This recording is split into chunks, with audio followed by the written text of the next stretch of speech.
महर्षि वाल्मीकि ने रामायण की रचना एक गहरे भावनात्मक अनुभव के बाद की। इसका आरंभिक प्रसंग बेहद प्रेरणादायक और गहरा है। यह कहानी इस प्रकार है। वाल्मीकि जी अपने शिष्यों के साथ गंगा के तट पर तपस्या और ध्यान में लीन रहते थे।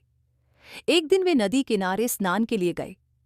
वहां उन्होंने एक क्रौंच पक्षी सारस के जोड़े को देखा, जो आपस में प्रेम पूर्वक समय बिता रहे थे। अचानक एक बहेलिये ने उनमें से नर पक्षी को बाण मारकर मार डाला। नर पक्षी की मृत्यु देखकर मादा पक्षी ने अत्यंत करुण क्रंदन करना शुरू कर दिया। यह दृश्य देखकर वाल्मीकि के हृदय में गहरा दुग्धीय आह और करुणा उत्पन्न हुई। उन्होंने स्वाभाविक रूप से बहेलिये के लिए श्राप दिया, मां निषाद प्रतिष्ठां त्वमगमः शाश्वती समाः यत्क्रौंच मिथुनादेकं वधि काम मोहितम।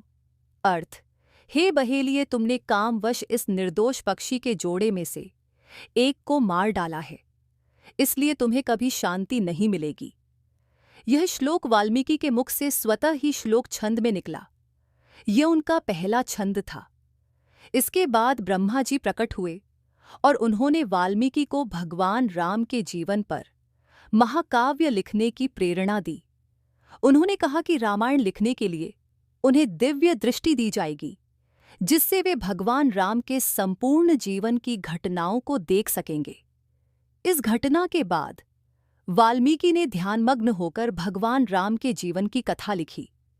उन्होंने इसे 24,000 श्लोकों में विभाजित किया, जो 7 कांडों में वर्णित है।